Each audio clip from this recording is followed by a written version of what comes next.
How's it going, everybody? My name is Kyle O'Grady. I am a thru hiker, I am a peak bagger, and you are listening to episode number 42 of Trail Tales, the show where I chat with other thru hikers and other peak baggers and other just hiking nerds like myself about their experiences on the trail. Now, this week's guest, Kolby Ziemendorf, he's back on for round 2. He is the co-founder of 46 Climbs, and he's done a bunch of stuff in the Adirondacks and elsewhere. He's a good friend of mine. We met each other a number of years ago. Some of you might recall that story from our first episode, which is number 15. You should go listen to that. And he's back on to mostly talk about his attempt at breaking this record of hiking the most high peaks in 24 hours in the Adirondacks. I think he was going for 25 is what he said, and that did not end up happening, but we're gonna get into what happened there during the bulk of this episode, so stay tuned for that. At the end, we also talk about his organization called 46 Climbs, which I hope you guys are familiar with at this point. Again, going back to that last episode, and just the fact that I've talked about it in the introduction to a lot of these episodes recently. I'm trying to raise money for that organization. If you're not familiar, just go to 46climbs.com and or check out the link in the description in the show notes. I guess this isn't a YouTube video. It's not really a description. It's a show notes. Anyways, I gotta kind of issue a bit of a disclaimer, or not even a disclaimer. It's like an apology, kind of. It's like kind of an apology, but it's also kind of good. And this doesn't make any sense at all. And it probably really won't until you hear the end of this episode. But let's just say that while I was doing this fundraiser for 46 Climbs over the past couple months, I kind of botched how much money I had actually raised, pretty much. So I had put a link to like my personal Kyle O'Grady page of Trail Tales in the show notes, and that's kind of what I had been like looking at when I was judging like how much money I had raised. But little did I know, not all the donations showed up on my page. A lot of them were showing up on the actual Trail Tales page. And so at the end of this episode, you're going to hear me kind of realize this like in real time and be like, holy shit, I've actually raised way more money than I thought I had. So I'm stupid, first of all, but second of all, that's actually a good thing. Obviously, like I think Kolby said $1,700, that's what the number was, has been raised under the Trail Tales team so far. So that's amazing. Like, to everybody who has donated, thank you so much. And to anybody who might be considering it, just go to 46climbs.com and kind of check out the website, or stay tuned to the end of the episode when Kolby talks about all this stuff in a little bit more detail. I would really appreciate if you guys checked that out. Now, we're going to get into our conversation in just a second. I'm going to make this introduction pretty quick here, but I do want to say a couple things. First of all, I know that like most podcasts or YouTube videos like do these introductions and it all just sounds kind of generic, and I know that's kind of what mine sound like, but when I'm asking everybody to like contact me or email me or check these things out, like I'm not just like reading off of like a teleprompter or something. I legitimately want you guys to do these things. To be honest, before I did this podcast, I would kind of just like glaze over that stuff too. So like I get it, but for real, I'm very serious about this stuff. I'm very serious about you following me on Instagram is what I'm transitioning into here, people. That just sounds weird, but Instagram, yeah, let's do that. At Trail Tales Pod. Go follow me on Instagram. I freaking love Instagram. I spend way too much time on that app, honestly, but go enable me to do that. I post pictures pretty much every weekday from my various hikes. So yeah, at Trail Tales Pod. Gmail, that is another thing, or email. Yeah, same thing. trailtalespod@gmail.com. Now guys, this is a podcast. Obviously this isn't a YouTube video. There's no comment section. There's no like button. There's no dislike button. There's no easy way to get feedback. And that's why I stress the social media and the email so much. I seriously want your feedback. I want your suggestions on guests or topics to cover or trails, all that stuff. I want your just general advice about how I could potentially improve the show. I want you to tell me I swear too much, as a number of people have.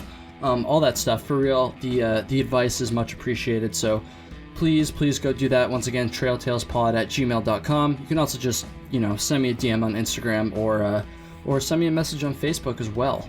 The last thing that I'm going to say during this introduction is please go leave a 5-star iTunes review. So this is another generic podcast thing, but for real, it's super important, and honestly it's just kind of fun for me to read the reviews. So I think I'm gonna go do that. Let's read a 5-star review right now. So this one I got last week. It says, long ass section hiker, loving your podcast, or Lasher for short. Super stoked to hear about other hikers and their experiences on the trails. That's like my introduction line right there. I feel like I feel like I've gone from a weekend warrior to full-fledged hiker trash over the past year, listening to you while I hike, and I'm loving every second of it. Dude, that's a fantastic review. Thank you so much to Jared for leaving that.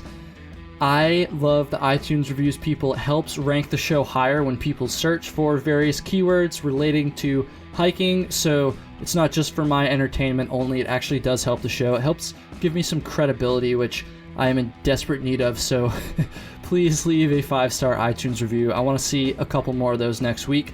I would really appreciate that.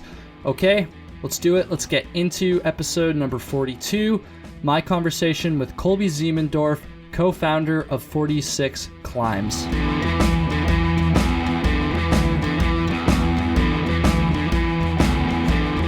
What's going on, everybody? Welcome to episode number 42 of Trail Tales. This is going to be a good one because my friend Kolby Ziemendorf is back on the show. I'm sure some of my regular listeners have heard me talking about this 46 Climbs thing in the episode introduction for the past couple months now.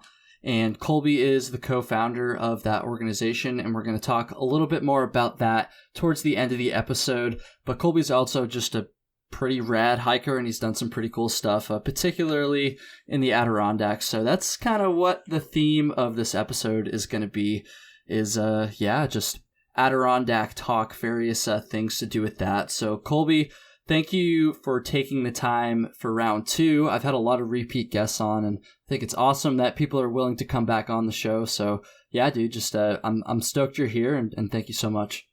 Yeah, thanks for having me. It's crazy you're on number 42. That's pretty awesome that this is blown up like it has. Yeah, I mean, I don't know if I'd say it's blown up. I think it's been a steady rise. I mean, my numbers are definitely a lot better than they were the first time we went on, but I'm still no Joe Rogan. I'll put it that way. Yeah, someday. Maybe we'll see. But no, dude, I always have so much fun with these, and I mean, it's just it's fun to talk about hiking, especially the Adirondacks. I mean, I just finished my 46 yesterday, so yes, on the same one that I finished on too. I feel like a lot of people finish on Haystack. I don't know.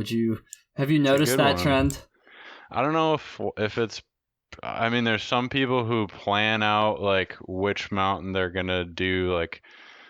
I've heard of people waiting on Cascade, and so they'll do all of them and then do Porter first and then go get Cascade, or do Marcy last, or certain one. I've heard of weird ones where people will do one of, just to be one of the people that finished on Upper Wolf Jaw, just a random one. They'll leave that one for last and come back to it at the end just to do it differently. Even though it makes no sense logistically. Yep, exactly. If you look at a map, yeah, that doesn't really make sense, but that's pretty funny.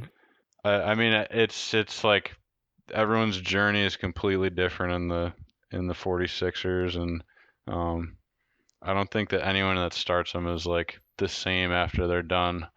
At least for me, it was a drastic change since the beginning I started and then till now. But yeah, man, I think that's something we're going to get into in a little bit here. To start out, first of all, I got to say, I'm kind of I have a cold right now, so I apologize if my voice, so far I think it's doing okay, but I feel like it might start to give out a little bit towards the end of this as this goes on. So I apologize everybody for that. Yeah, so let's kind of start this out. First of all, everyone go listen to episode 15 if you haven't, because that's Kolby's first episode. And, that's kind of gives a good background about, first of all, how we met, which I think is a pretty funny story, but we don't have to go back over that because that's already in the other episode. But yeah, in case people might have forgotten, because that was a while ago, or in case people missed that episode, Kolby, why don't you just talk a little bit about like who you are and like your hiking resume, background, all that stuff, and just kind of, explain who you are to everybody. Yeah, so I started hiking I kind of grew up in the outdoors, but not necessarily hiking. My family has like a cottage in the foothills of the Catskills, in New York, and so grew up kind of in the outdoors, but I didn't really start hiking mountains necessarily until I was in college, and we were both at Clarkson, and so the Adirondacks were close by, and began my journey on the 46. And then after doing that, I fell in love with them, and just got to the point where it was like, oh, maybe I can do these a little bit faster, string a few more together and see more in a day. And then kind of got into trail running with my wife, Catherine, and we got into ultra running and have done some big races, and but still always love, just like, my main thing is getting back and doing it in the Adirondacks or just trail running in general.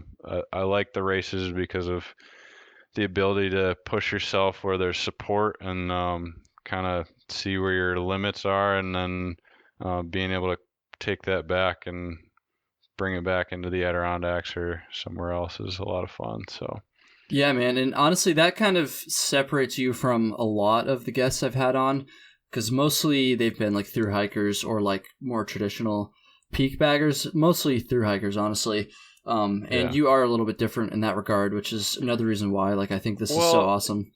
You'll be proud of me because I'm in 2 weeks. I will be going on the Northville-Placid Trail. Oh, no way. Are you serious? Yeah, How yeah. fast are you planning on doing it? I think like maybe 8 days. Oh, dude, you should have let me know. Dude, Kolby, I was like plotting to hike that trail. Really? Like, yeah, dude, like literally, like I was thinking like sometime in September. And then my friend, he didn't really back out because we never really confirmed. I basically couldn't convince anybody to go with me. So if I had known that you were going to do way. that, oh shit, dude, I totally would have invited myself to go with you. Maybe we should talk a little bit after this. Yeah, potentially. We'll see. I don't know how flexible you are with dates, but yeah, we might be able to figure something out. All right. Yeah, but anyways, that's cool, man. Even regardless of what happens there, like that's cool that you're gonna like go and actually do a thru hike. That's Yeah. I'm hopefully soon going to be having on another guest who just recently completed that trail, and I'm sure. Cool. I don't know. Have you heard about like my whole story with attempting that trail like years ago? Yes, I have. Yeah. So, anyways, I feel like I need to go back for round 2, but yeah, we'll talk about that after. But yeah, where was I even going with that? The running thing. Yeah. So. Yep. Like that definitely does kind of set you apart from some of my other guests, and kind of since you brought that up, I kind of want to talk a little bit about this. I don't even know what the official name for the challenge is. Like you called it 25 and 24, but like, Can you kind of just explain like what that is and what it's called or officially or whatever? So the 25 and 24, I was attempting to climb 25 high peak mountains in the Adirondacks within a 24-hour period. Okay. And what's the number that sits at the current record, I guess? The current record was 24, held by Jan Welford and Jeff, forgot his last name. Jeff something. Yeah. Jeff Hikerman, we'll call him. Yeah, so it's not like an FKT is a fastest known time, so that's kind of like somebody establishes a, I guess, course, for lack of a better word. So someone will say like the fastest known time between for the rim to rim is whatever, and they post it on the fastest known time site, and it's kind of an ongoing like set of records that people will post like their GPS watch for proof, and it's just kind of pushing the limits of the human body in cool places, and so this is, I think I would consider this more of a record attempt than a fastest known time because it's not a established route. Really, what I was trying to do, there's two guys that had this record. So as you know, I think we talked about this last time, but there's three different ways to go after a record or fastest known time, and it's unsupported, which would be totally like what you have on your back is what you finish with. You don't get any outside support or pacing or anything. The self-supported could be like if you have drops, or like on your through hike, you would consider your AT would be self-supported because you had packages sent. And then so technically there's never been a unsupported through hike of the Appalachian Trail, because for that reason you'd need outside support to finish it. But then fully supported would mean that you can have as much support as you want. You can have people hiking out there with you. You can have like people driving you from trailhead to trailhead, whatever you want, as long as like they're not carrying you up the mountain. Right. It's on your own 2 feet. That'd be pretty funny. What's the record for like the number of high peaks hiked by somebody carrying somebody else? Yeah, there you go. There's another one, people. That's probably wide open. Someone go snag that one. Yeah, I volunteer as being the one being carried for that. So there's two guys. Jan Welford has the record. I would consider him the overall record, but he did it self-supported. So along his route, he had bare canisters that he'd laid out from like in the days prior, so that as he hit them, he could restock and then continue moving without having any like person helping him. And then there's another guy, I think his name is Jeff something, and I forgot his last name, but he did it in unsupported fashion based on what I remember. And so what he carried from the beginning was what he had at the end, no outside help.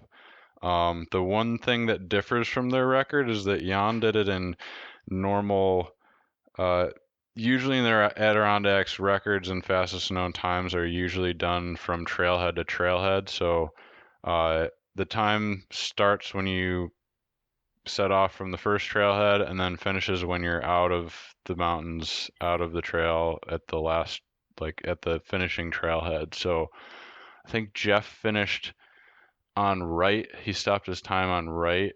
And Jan stopped his time. He was going the opposite direction. He stopped at Elk Lake at the trailhead. So yeah, like you kind of alluded to there, you had been planning an attempt to break this record, and you were going for 25 high peaks. Yes. And the reason I'm bringing all this up is because this was just like 2 or 3 weekends ago now, something like that.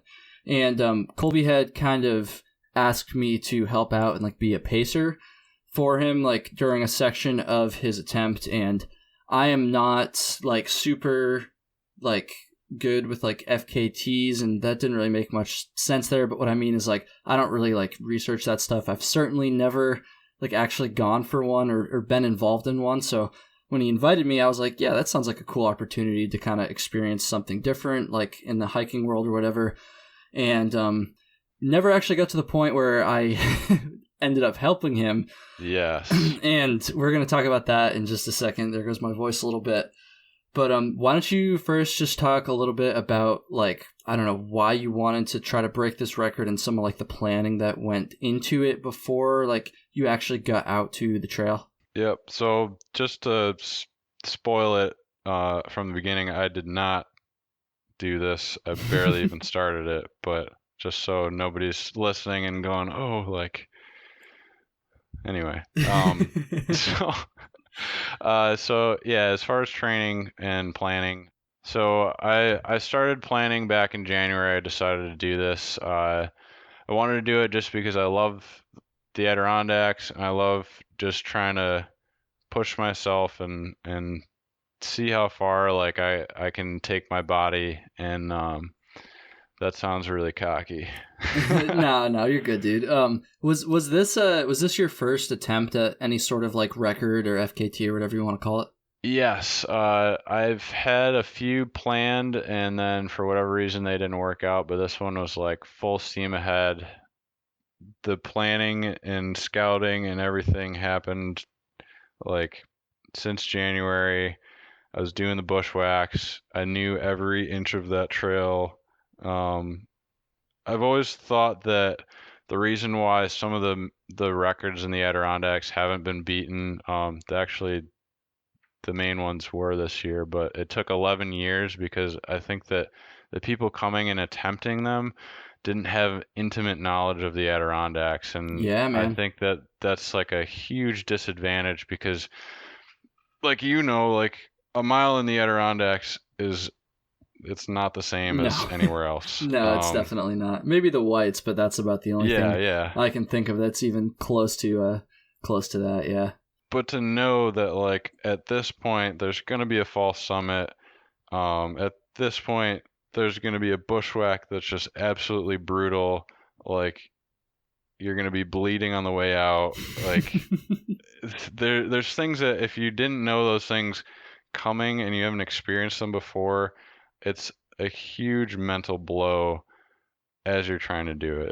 It's going to be a setback and maybe your mental strength is good enough that you can overcome that. But I think it's a huge disadvantage when the whole thing is a mental game to begin with and not knowing what's ahead of you every inch is a huge disadvantage. So I took that theory and made sure I knew every inch of the trail. Obviously, I'd been on it a lot, just uh, in general trail running and just the high peaks. We're up there every weekend um, and running around and doing stuff. But there are certain sections that there was no reason for me to be on it outside of doing this. And um, we went out and did the scouting.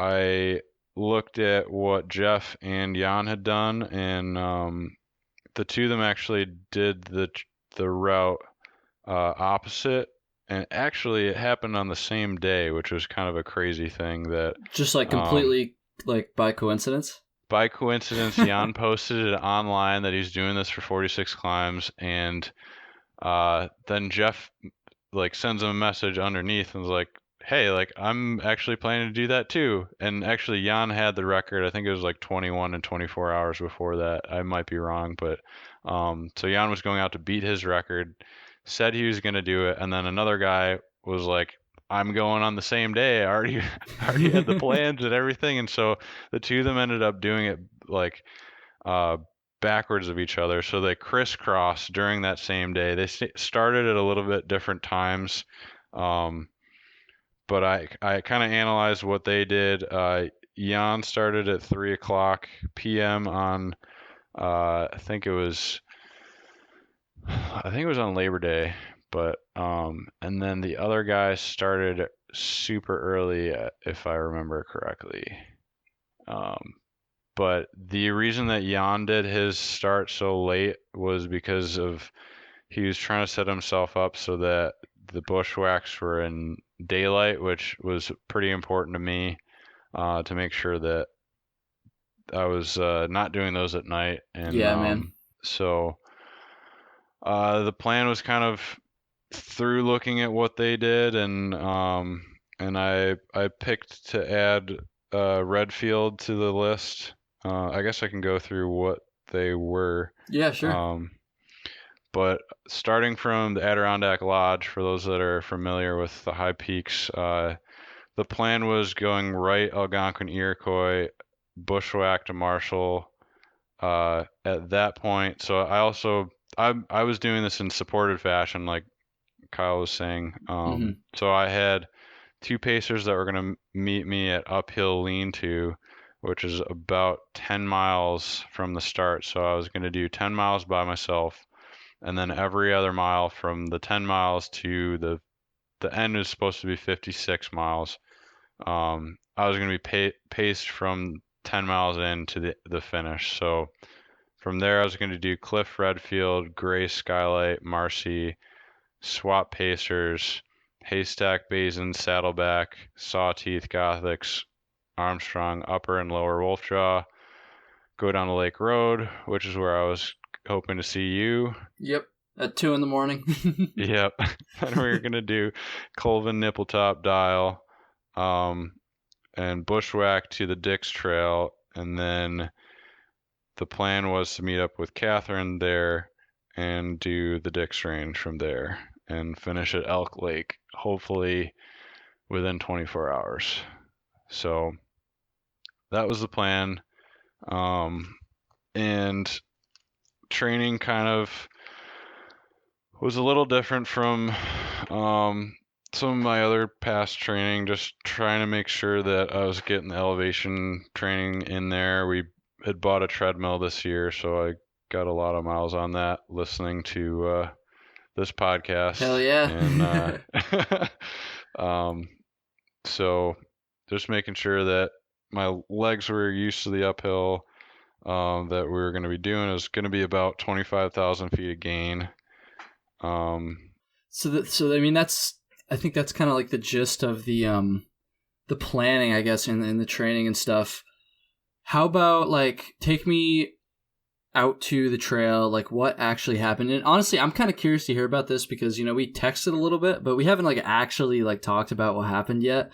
I kind of want to hear, you know, from your perspective, like just take me through like the start to, you know, when you decided to bail and then all that happened after that. And then I kind of also want to share like my little story relating to this because it was kind of funny as well, just like sitting here in Burlington, like trying to figure out what the hell is going on. So yeah, let's go down that route. What do you say? Yeah, sounds good. So there was a little misunderstanding in the beginning where we were supposed to pick up a pacer from St. Hubert's area so you could leave his car there and drop him off at the lodge. So he was going to be the one that was going to meet me on Marcy and do the Great Range plus Sawteeth with me and go out from Lake Road. And so there's a little misunderstanding. We couldn't find him, and so we drove to the lodge without him, and so I was going to start not knowing if I was going to have a pacer waiting for me at Marcy. So we were trying to figure out, holy crap, what are we going to do? Catherine was going to try, I think she called you and was asking it was you. so funny. Like I literally started getting messages and calls from her. Like the second I got called over to start getting a haircut at like this haircut place, obviously. So I was literally like trying to text like underneath like the apron, like telling my like hairdresser, I'm like, I'm so sorry, but like this is like kind of urgent. Like I need to reply. And it was like just like the worst timing for like a emergency situation like this. Yeah. So yeah, there was a little bit of a anxiety rush there in the beginning, and so as I'm walking towards the trailhead, Catherine and our friend Sarah were dropping me off, and so I see this glare from one of the rangers that was there. And I've met him before. He's a nice guy, but it was like, what are you doing? It's 2:00 p.m. You're all geared up. There's two people that are clearly not going to the woods with you. And so I saw him starting to walk towards us, and I was like, oh, I don't want to deal with this. I don't want to explain myself right now. So I shouldn't have told him, but I did for some reason. And Wait, why shouldn't you have told him? Because they deal with, I don't know how many hikers that come in through there all the time, and they're just trying to keep everybody safe. Yeah, and yeah. for me to tell them that I was going to try and do this thing was kind of a lot. And I mean, he met me before and he knew that I was a trail runner and stuff, but um his after his next question, he's like, "Are you trying to beat Jan?" And I was like, "Yes, I am." And he was like, "Well," like basically explaining how crazy Jan is, and I was like, "I already know. I told him that I'm doing this." And um so and then I guess uh a little bit after I left, he was like basically lecturing Catherine on how like this is not what the Adirondacks is for, and that like when people come out and do this stuff, that they're going to be the ones that are like left to clean up the mess if somebody gets hurt and stuff. Which like I totally understand that perspective. I mean, I understand like the, not wanting to get sucked in when someone needs help, but as far as like Yes. saying that's not what the Adirondacks are for, I feel like, I mean, Yeah, that's a little bit of a that stretch, was a you little know. rough. I mean, a lot of people don't understand it, and I don't expect them to, but this is fun to us, and so. But as far as the safety part, like the other thing was, I've never heard of them pulling any trail runner out of the high peaks. Could be wrong, but I've never heard a story about that. Yeah, But that's fair because I feel like most of the time, and again, not always, but most of the time when people get in trouble, it's because they're like not experienced and like not in shape like that, you know? yeah, I mean, there could be inexperienced trail runners, but so as far as my backup plans, like I had a spot tracker on me that um if and I actually had to use this was well basically there's one button that if I press it's like I made it to a mountain, so that every time that happened everyone involved would get a text, and it would be online if for people who were watching, just to see like, okay, this is where Kolby is. um and so they knew where I was at all times. And then the next button was if I ran into trouble, um, I it's basically like I'm I'm bailing and I'm coming out of the nearest trailhead. So um, so I had backups. Like I had pacers at like from mile 10 on.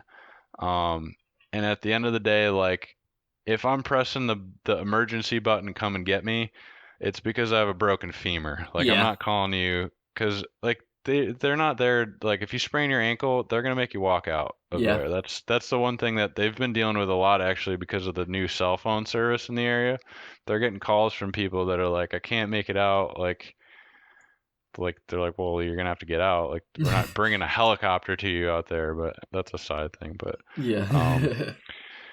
so yeah, as far as myself, there was every single aspect of this was planned, and uh, like backup plans were involved. And so as far as myself, I would consider that this was the safest way possible to do it. And um, but it was kind of a bummer to just like have that as I'm like trying to say bye to my wife and start this thing, that was going on. Yeah, So for sure. um so obviously a lot of like the weeks leading up to this, like there was a lot of anxiety. This is not something that I've done before. Like I've done 100 milers and stuff, and this is technically less mileage than that. But um, Adirondack Trail and 25,000 feet of gain is no joke. And um, like the going through the Adirondacks and through the night, there's going to be like 13 or so hours of darkness. And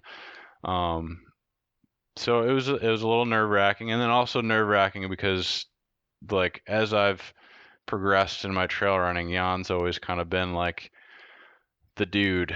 And like I've been able to talk to him about stuff. And since our first attempt in doing the 46ers in a week, he's kind of been a huge resource for us. And just thinking about going and trying to do something one more than him was was a lot. Pretty So intimidating for sure. yeah, like if it was anyone else, I'd be like, oh, I got this, and then it's just like this one little thing in my head. It's like, this is Jan's record, like this is different.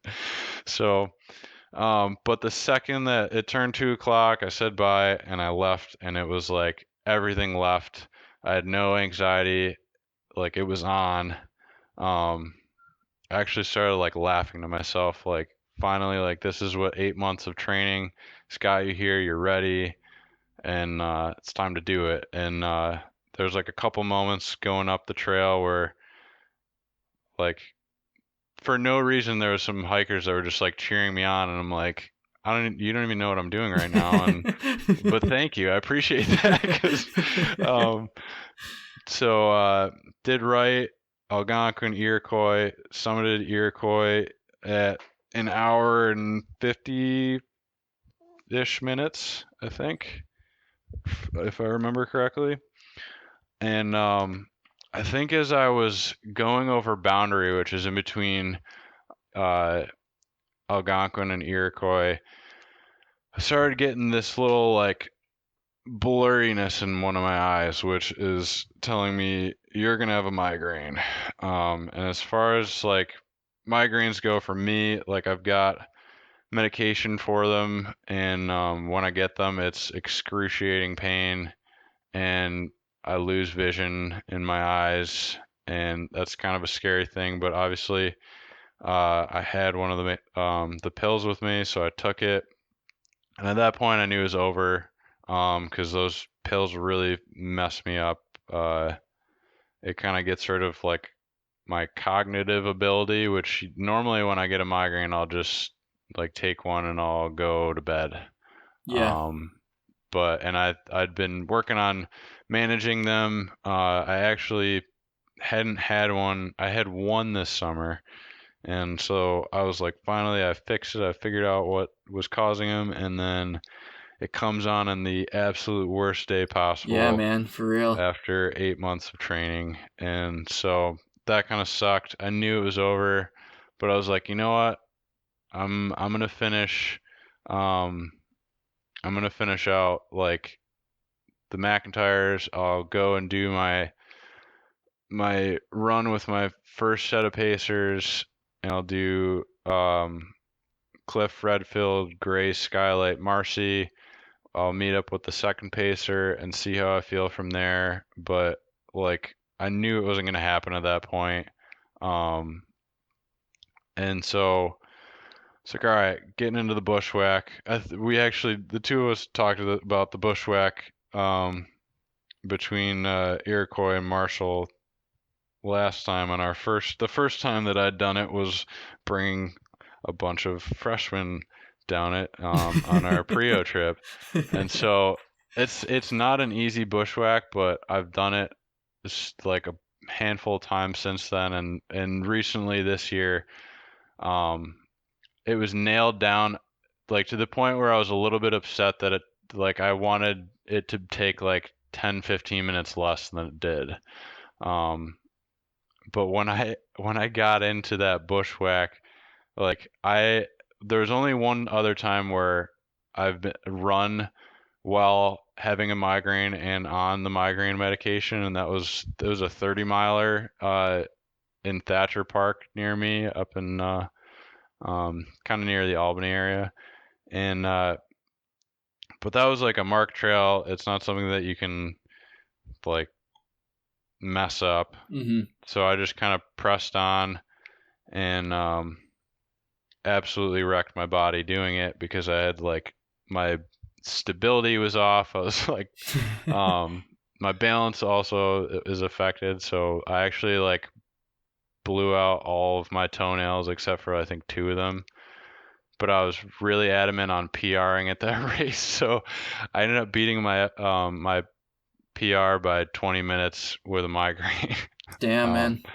but then I basically wrecked myself for the rest of the year, so that kind of sucked. But um, so yeah, that's kind of the only time that I've done that was in that race, and I don't know if I should have started the bushwhack, but by the time I was in like going down into it, like I was having a hard time, like even like things weren't like familiar to me. I'm just like totally going the wrong way, and I knew it, and I kept trying to correct myself, and I couldn't even figure out where the heck north I was. was gonna say, like, when I was watching your GPS track, like, it was like straight line, and then when you got to that part, it was just like a cluster of like check-ins, just like Yeah, no longer on like any sort of like a path, I guess, trajectory. So I yeah, was a bit honestly, when I saw that, like when I was kind of analyzing to try to figure out, which I'm gonna talk about in a minute, like try to figure out if you were still going or not. When I saw that, I was like, yeah, I don't think that's the route he was intending on going to. yeah. Yeah, I followed similar route to the first time that we did it, which I never thought I would ever do that again, but I did somehow. And like there was a point where I think I was actually climbing back up Iroquois, I'm and I laughing like like I'm not trying to yeah, I'm no, not trying it to was like like I don't no, know. totally. It was just like, and I realized it. I'm like, what am I doing going uphill? Like, It what is am I kind of doing funny. right now? I was like, holy crap. And that's when I was like, all right, this is a little bit scary now. Um, and I found there's a little stream that kind of goes down and it follows that trail that goes in between uh, Marshall and Iroquois. And I knew that eventually it met up with it. So once I hit it, I was like, screw it, it's over. I'm just getting myself out of here. So I followed the trail down, and all of my pacers had cell service except for the ones at um, uphill. And so I was good enough to where I knew I could like go run to them, make sure that they were good, knew that I wasn't going to be doing the rest of it, and so that they wouldn't be worried or like trying to find me or anything like that. Yeah. So I let them know, and they're like, "Oh, should we go up and tell the next pacer?" And I was like, "No, he's got cell service, so don't worry about it." And they were just gonna hang out and do some hiking there anyway the next day, so um, they just went on with their backpacking trip, and uh, so I went out, and after that went through Marcy Dam and was coming out to go to the lodge. And at that point, Catherine and Sarah had hiked in and met me there. And they're like, "Where's Brian?" And I was like, "What do you mean? He should have been out of here by now." Like, I pressed the button at like 6 o'clock that I was done. He's probably out of here, like already out. And she's like, "No, he's still in there. And we haven't been able to get in contact with him." And I'm like, "Oh, are you kidding me?" Like, I felt so bad for him. He's like sitting up on Marcy, and I guess what happened was, I think his phone actually, uh, like turned off because it was cold. Oh, interesting. So he like warmed it up and then got the message at like 10 o'clock at night. Oh So no. he sat up there for 4 more hours, and like I was not in any shape to go up there and get him.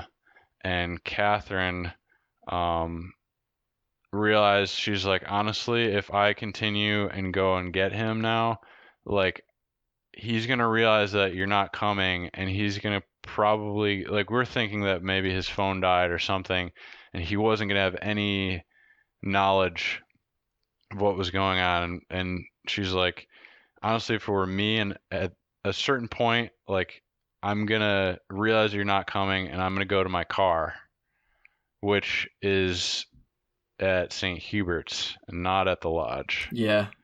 So she made a good call in not going up and trying to find him at that time of night, when because he had actually left by that point. We got out of the woods, and in that time, he had gotten the message, texted us, "Hey, can you move my car back to the lodge?"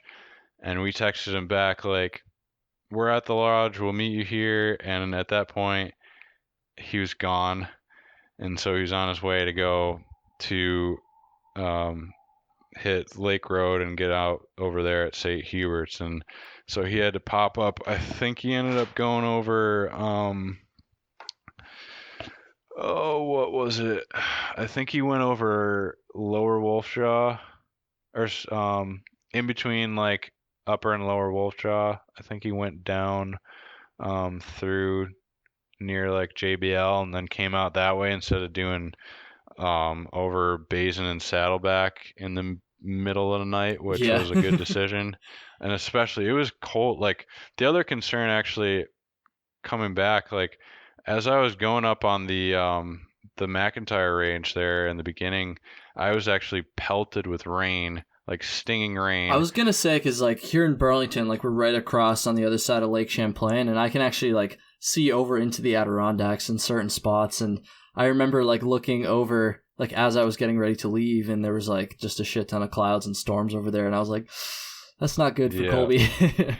Yeah, so I was like, originally I was like, oh crap, it's gonna be slippery, and like the thing that I'm good at is the downhill, and like I'm not a fast runner when it comes to like flat ground, but the Adirondack terrain and downhill is like where I'm okay at, and like the slipperiness was kind of messing me up a little bit, and then after a while I was like, it's gonna get to 40 degrees tonight. This sucks. Yeah, man. And like no matter what, like I had extra clothes waiting for me at my I think you were gonna have them. So I was gonna have extra clothes, but I actually saved my long pants and long sweatshirt type thing in my pack in a Ziploc while I was going through all that, so that when the rain stopped, I could put it on and I would stay warm, which is a good decision. But still, like I was wet, and Yeah. going through 40 degrees at night would have been an interesting thing. So it's almost like a good thing that I didn't try and push it. But I mean, who knows? So, but anyway, so we actually waited until 2:30 a.m. for Brian to get out. So he had a long night of trail running by himself in the darkness in the Adirondacks. Probably some good character building hours there that I really feel bad about. But yeah, that was just one thing that was not accounted for. If we were to do this again, I would definitely have the previous pacer check and make sure that the next person had received the message, because at the end of the day, you can't rely on that. So there'd be one more backup from my 1,000 backups that I already had that I would probably say that I would do differently next time, so that that doesn't happen to him again. But Yeah. or at least say that like if something happens and he's on his way out, like we would meet him at the lodge, because that would have been a 2-hour trip ish on the way down for him instead of like however long it took to get out. So hey, you live and you learn. Yeah. That's pretty crazy. I'm glad I got to kind of hear that from, or I don't know, hear like the full version of that, like you know, besides just a couple text messages, because yeah, I was kind of wondering. For my end, it was kind of a funny story too, because I hadn't even left yet, so I don't know where, because honestly, I'm not sure where the other Pacers were from, but like Burlington, pretty close, especially to where I was going, like just to St. Hubert's there, I think it was, right? Or no, a Sable Club. Yeah, same place. So it was only like an hour and a half drive for me, or maybe a little bit over that. So I didn't even plan on leaving until like 5 or 6 p.m. the night before, because for everybody listening, my like section to pace, like my, I guess, quote, shift, whatever you want to call it, didn't start until 2 a.m. So, and it was only like a 1 or 2 mile hike in to where I had to meet him. So I was like, shit, well, I'm just going to wait. Like, I don't want to go over there the day before because it's so close. And I was just going to leave at like 5 or 6 in the evening, go over, like catch a couple hours of sleep, and then wake up at like 1 or whatever and, you know, make my way over there. And so I hadn't even left yet. Well, actually, I did leave. I drove from my house to the nearest gas station on the way, which is probably about 5 minutes from my house. And I was literally standing at the gas pump, like with the pump in my hand, like pumping the gas when I got your first bailout message. And I was like, like that's kind of suspicious. Like I feel like he's only been going for a couple hours now. I feel like he sounded pretty confident that he wasn't gonna bail out before he got to me at least. So I was like, is this right? So I texted Catherine and I drove back to my house because I was like, well, shit, if I don't have to drive all the way over there, then I'm not going to do that. So got back and Catherine had told me that she also got the message, the bailout message, but that she was also surprised and she didn't really have any other details. And we were kind of like, okay, maybe he like hit it by mistake. Like what's going on here? So at that point I got on my computer and I got out my like Adirondack like map. And I was basically like analyzing your GPS track. Okay, so he was still going here. He was going here. Like here's where he set the bailout point, and that's when I kind of saw that cluster of like check-ins that weren't really, didn't really make sense for your route. And that's when I was like, okay, that's suspicious. So maybe this is like him bailing out. And then another thing that confused me was your message had said that you were bailing to the nearest trailhead. But it looked like to me that from that first time that you pressed the bailout message, it looked like the nearest trailhead would have been Upper Works because I had just been over there a couple weeks before. And I was like, that's a pretty flat, easy trail. I'm sure he's done it before. Like, I'm sure he would know that would be like the best place to bail out to. But then your next couple check-ins were not in that direction. So I was like, okay. And they were following your projected course, right? So yeah, I was like, okay, maybe he did hit the button by accident. And maybe, like, he is still going, like, I don't know, like, I have no fucking idea what's going on here. Catherine and I were texting each other, like, what the hell? We were calling each other, like, it was such a mess. Yeah. And what ended up happening is we both just kind of had to wait and, like, see where the check-ins, like, progressed to. Because you were heading towards Uphill Lean-To, which is where the herd paths for Cliff and Redfield are. And I was like, okay, so when he gets to Uphill, and also, actually, let me back up a second. Catherine had clued me in at that point. I guess I wasn't paying attention to your spreadsheet, but that one of your pacers was waiting at Uphill. So I was like, okay, maybe he's continuing on to Uphill to meet up with that pacer, and then he's going to bail from there. So I was like, okay, let's wait and see if he checks in, going up Redfield or Cliff. And if he does that, then he probably hit the wrong button and he's still going. But if he diverts from there and heads out towards like the lodge, I guess would be the closest bailing point at that point, then he's probably actually bailing. And for some reason, I don't know what this check-in system was, but your check-ins like stopped coming as frequently. Of course, like right when we needed them to come in frequently. I don't know what happened there, but you didn't check in for like almost an hour. I think that so there's like the breadcrumb button that's like leaving those as I'm going, and I think when I pressed the bailout button, it actually shut the other one off. Oh, okay. So that makes sense. That was something that happened.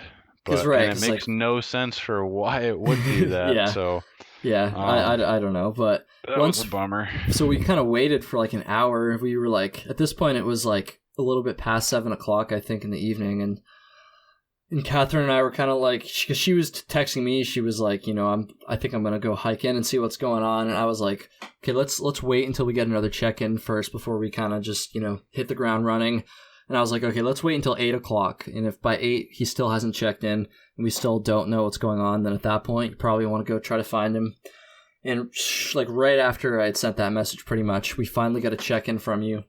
And you were heading towards the lodge. So at that point, I was like 100% confident that like, okay, like he's definitely bailing at this point because that's off his projected route. And he probably just kept going up to Uphill to get your pacer. Is that kind of what happened?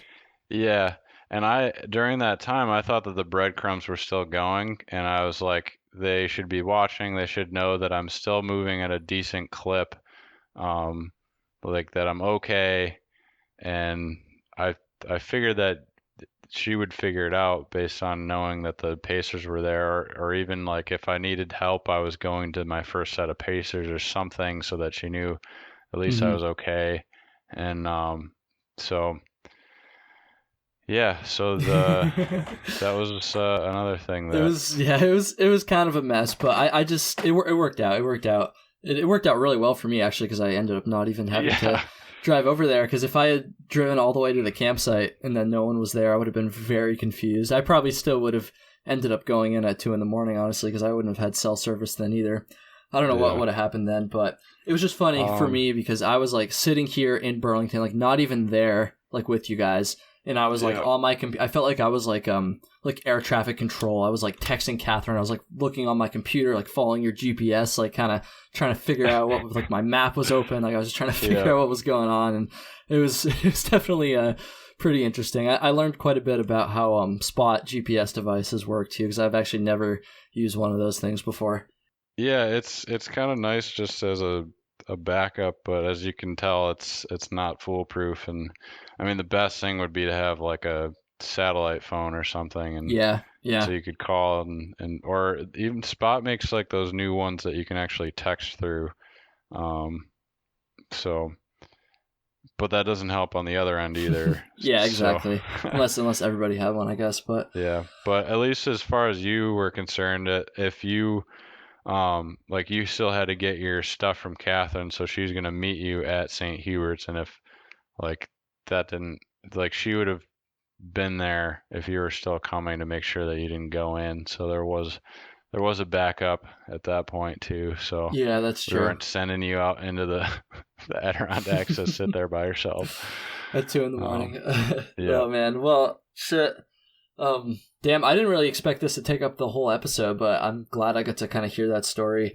Um, dude, I have like even more questions about this, but I do want to squeeze in some time for 46 climbs too. So, I don't know. I guess before we go there, is there anything else you want to say about like this whole story? Like, yeah, I don't even know. Like, is there anything else we need to get out there that we didn't cover yet so far about not this? really.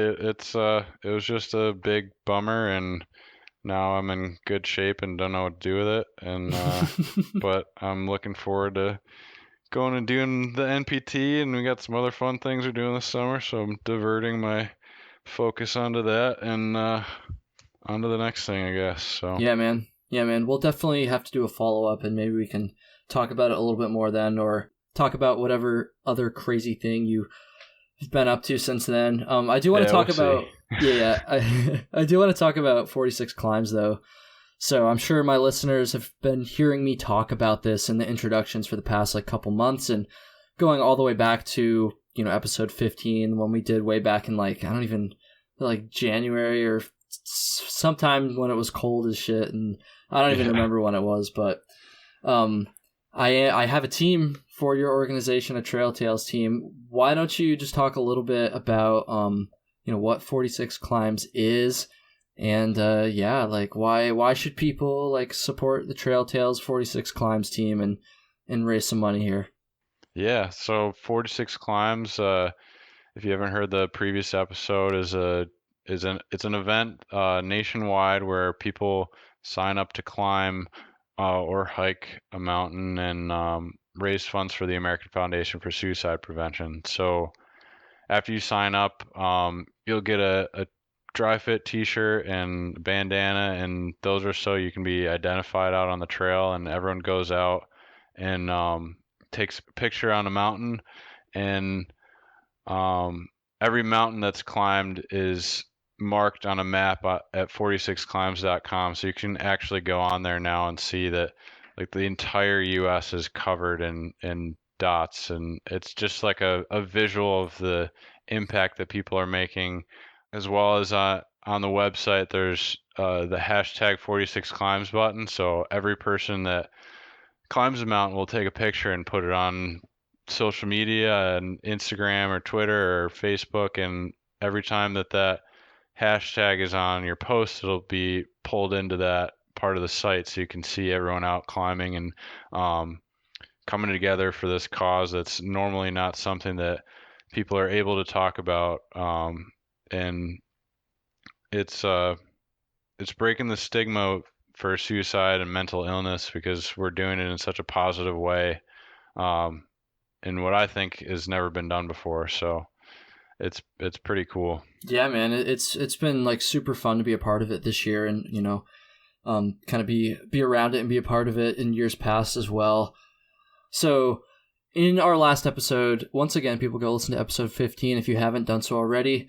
You gave like a pretty like thorough background on not only like what it is, kind of the stuff you just went over, but like, the history behind it and how you started it and all that stuff. So I don't really want to go down that route, but I do kind of want to ask you, just how it's going this year so far. So like, where are you guys at? Like, and yeah, like I pretty much just said it there. I always do this. I ask my question like before I actually get to asking my question. So I'm just going to leave it at that. Like, how is it going so far this year? Yeah, so this year is just another incredible year.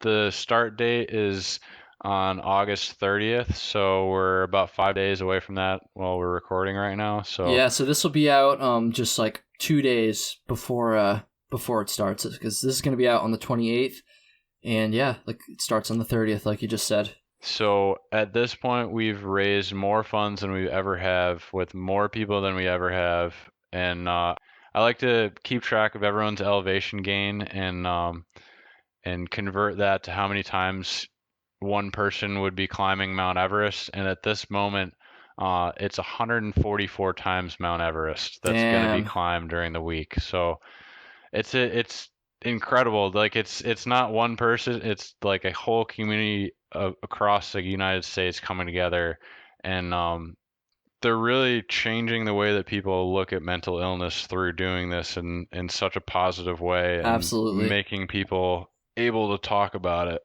I think that's a good way to kind of start to wrap this episode up a little bit.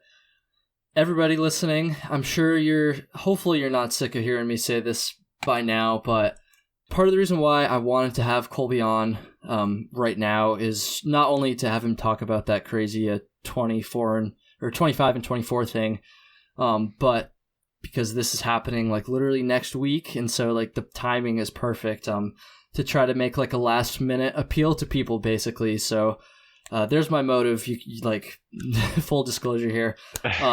No, that's not the only reason. Kolby's also just a good friend of mine, but people, please hear me out here. And if my like introduction pitches haven't like pushed you over the edge yet, I really hope kind of hearing Kolby talk about it a little bit here will. So 46climbs.com, and you're going to want to type in Trail Tales when you go to sign up. Make sure, like, if you're hearing about this through Trail Tales, like, sign up through my team so we can kind of pool our money. I've had a number of people do it, and it's been pretty cool so far. I'm very thankful for everybody who has signed up. Like, thank you guys so much. So yeah, that'd be really cool. I really hope everyone kind of considers that. I don't know, Kolby, is like there any other like anything else I should be pitching, I guess, to try to get people to I mean, the people that you've already got have raised $1,700 already, so that's pretty incredible. Wait, what? Wait, yeah. That's not just for my team, is it? Yeah, on your individual page, it's 210, but on the Trail Tales page, click on Trail Tales. Is it say like Kyle O'Grady on the top of it? Yeah. With Trail Tales? Click on Trail Tales right under your name. Oh, damn, wait a minute. That's like and then you click on roster, that's all the people that are part of your team, and that number up there is how much your team has raised. Oh, dude, I've literally been looking at this wrong the entire time. Because okay, so I put a link all this time. I've been talking about like click the link in the. So I put a link to my like Kyle O'Grady page in the description. So I've been looking at that this whole time. But when I go to Trail Tales, you're right. It says $1,700 freaking dollars. That's insane. Yeah, dude, it's crazy. A lot of this I'm looking at it. A lot of this is just from one individual named David. So David, yeah. I feel really bad. Like this dude's raised like a shit ton of money. I never even realized this was going towards my team. So I'm gonna shout out David right now. Like He's raised a ton of money. He's raised almost $1,400 for my team. How stupid am I? I'm like literally finding this out like live on this podcast. But the cool thing is like you can go in and look at his page, and like he's doing this in remembrance of his daughter, and like how cool is that? That like he can be a part of this with all these people that are like climbing for this cause, and I feel like there's no way to even like say how cool that is. So dude, this is like blowing my mind right now. I feel so stupid. I'm gonna have to reach out to David and show him my appreciation, because I mean that's just incredible, and everybody else too, of course. Yeah. Damn, that's crazy. So yeah, everybody, this is your last chance pretty much, or I mean you have until, I guess, I don't know, they can make donations even through next week, I guess, too. Yeah, so donations can be made up until the end of the year, and signups will be accepted up until the end of the event, which is on the 8th of September. So if you want to sign up and get your shirt and go climb, try and do that as soon as possible, because we're already, like, in the last couple days, we've had like 80 new people, and these shirts are ordered special because they're dry fit, and they're not all in stock all the time. And so we're trying to like get them out. My mom actually is the one who ships everything and packs everything. So it's like a one-person team, and like this is like grassroots movement. Like the reason that people found out about this is because of people telling people about this. Like each year it's grown dramatically just because more people have known about it and more people have believed in this cause and the way that we're doing this, and they tell people, and it just keeps getting bigger. So like I don't have any reach outside of like the Adirondacks, and we've got people climbing from Alaska to Hawaii to Maine and everywhere in between. So it's pretty cool. It's incredible, and like I'm just so thankful I've been able to be a part of it. Damn, $1,700. This is blowing my mind. I will have the correct link in the show notes, people. Wow, I still can't believe that. So please at least go check it out. You know, go to 46climbs.com and kind of browse the website or whatever. Yeah, even just check out the map and just like see what's going on. It's pretty incredible thing. So definitely. How about social media? Where can they go on social media to kind of, you know, check it out there? We're 46 Climbs on Facebook, Instagram, and Twitter if you're into that stuff. And yeah. Cool. I think we're going to kind of wrap it up there, Kolby.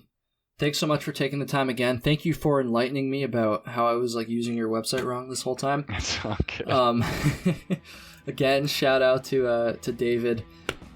Yeah, I think we're going to end it there, everybody. Thanks for listening. Please consider one more time donating to 46climbs.com. And yeah, have a good one. All right. Thank you.